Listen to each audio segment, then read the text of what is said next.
Hi everybody, today we're going to discuss finger strengthening with a basic rubber band. Today I thought it'd be a wonderful time to talk about the muscles that build and strengthen the hand and stabilize it while you're climbing up the wall. Almost all climbers have the issue where all we do is strengthen up the muscles that are the flexors, and we have very little strength and very little flexibility of the muscles between the bones of our hand and of the fingers themselves. So that's where one of these comes in. We can use it to begin strengthening of the wrist, and we can use it to begin strengthening between the fingers themselves. So let's jump into a couple exercises. One would be to take the rubber band. When selecting rubber bands, it's very important to make sure that you pick one that is brand new. We don't want one that has cracks or is crusty or has obvious appearance that it is old. And make sure that you never point it towards your face or towards someone else, because obviously you know what could happen. Taking a rubber band, we want to curve one little bit of it, wrap it around the tip of your finger, and then the further away from your palm it is, the harder these exercises are. So if you're just getting going or just recovering from a new injury, perhaps we bring it all the way down to the palm and we are just doing opposing resistance exercises to start strengthening that up. And then once you have been climbing for a while or you don't have a new injury, we can make it more difficult. We can tie the band tighter. See, that's a little too tight. Oh no, there we go, for my pinky, but just starting to get in and start to strengthen these guys. Now see how my hand is kind of twitching a little bit, and see all the motion going on at this joint in here. We want to make sure that that is smooth and symmetrical, and that we don't have any ratcheting weird positions coming out of these joints.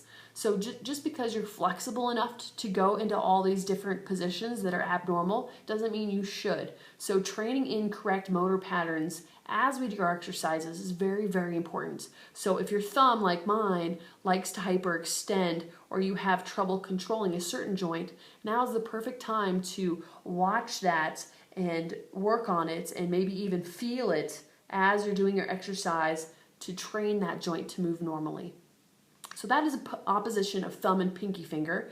Next we can take it and do pinky finger to pointer finger, and we can start strengthening those guys. The muscles we're strengthening are called the lumbricals, and if we were to imagine every finger coming down into our palm as being a different bone, because it is, all through here we just have these long bones that run through our hand.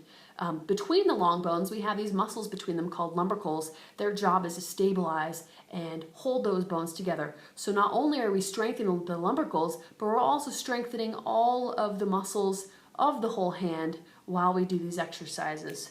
Stability, balance, a lot of it is proprioception, and quite a bit of it is training you so that as your fingers come to a splayed position, like say you're holding onto a large volume, you don't pull something in between here because they're not used to going into that position or being used into extension or flexion from a wide splayed hand.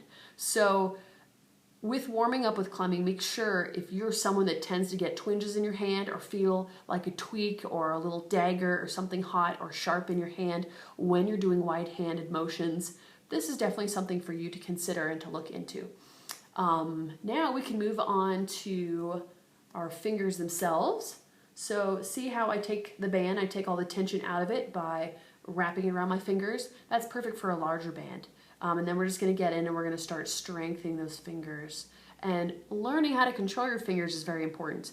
So you might notice one of my fingers is moving really nicely, the other one's a little bit stiff. So we want to make sure as you're working on it to watch your fingers and make sure that they are both working together and that not one finger is doing all the work. See, there's quite a big difference between this and these, okay?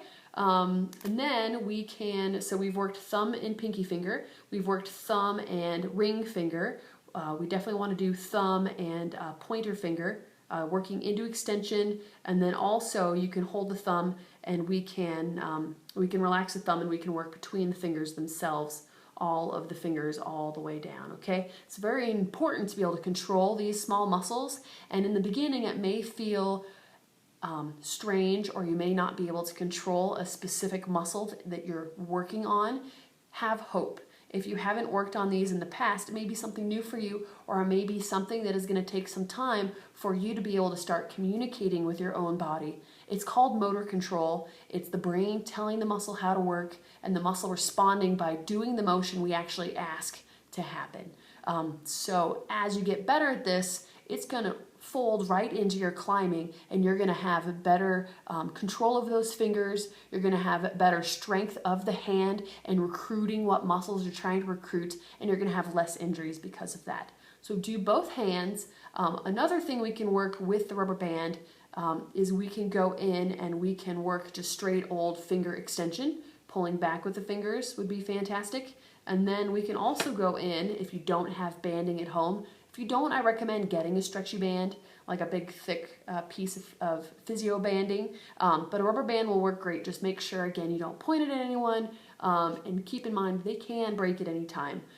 So just making sure that you have a nice healthy band that doesn't have any cracks or crevices in it. And then working into the wrist, we can go in, working into extension. However, it's more important to do quadrants. Let's say on the front of your form, the flexors, you actually have one on the outside, carpi ulnaris, and you have flexor carpi radialis. So the muscles on the front of the forearm, in addition to the ones in the back, you have two groups that will flex your wrist one direction or flex your wrist the other, or there may be a whole bunch of muscles that are working together. So working in quadrants with your band, pulling up and out to the side, and strengthening that up, pulling up into the inside. Now the band is not that much resistance, so as we're starting to control these motions, you want to make sure it's very smooth, and in the beginning we're just going for time. So with all of these, try to work up to being able to do your exercises for a minute and a half. Once you have that, then we're going to go from endurance and start making it harder, more difficult. So that would be taking your band from an easy position all the way down at the base, and then moving the band up further, and then moving the band up all the way out to the tip. And then once you have that, maybe in 2 weeks from now when you have that down, making the band shorter. There's more resistance, it's harder, and going for endurance with that. Once we have this big beautiful base of endurance, then we can start adding quick motions or really pushing the strength. But we need to start from somewhere, and to build a big, beautiful base takes time. It seems kind of silly because this is not much resistance, but again, we are working on our brain, telling the muscle what to do, and the muscle creating a motion that is what we want to occur in that joint and in that finger. If you're someone that's flexible, that has these joint motions where your joints can wiggle any direction they want to, or what we call double jointed, make sure you're observing and trying to control those joints and not go into the double jointed position. If you're more flexible that you can go out of the normal range, doesn't mean we need to. That's not the normal motion of the joint that it's going to last for the long term. So we want to make sure that you really focus on staying in normal ranges for those that are overly flexible, and making sure that we're not pushing past what the normal range would be. Thank you for joining us today. I hope you have fun with this, keep working on it, and after a month or so, you should be stronger than ever. Have a great day.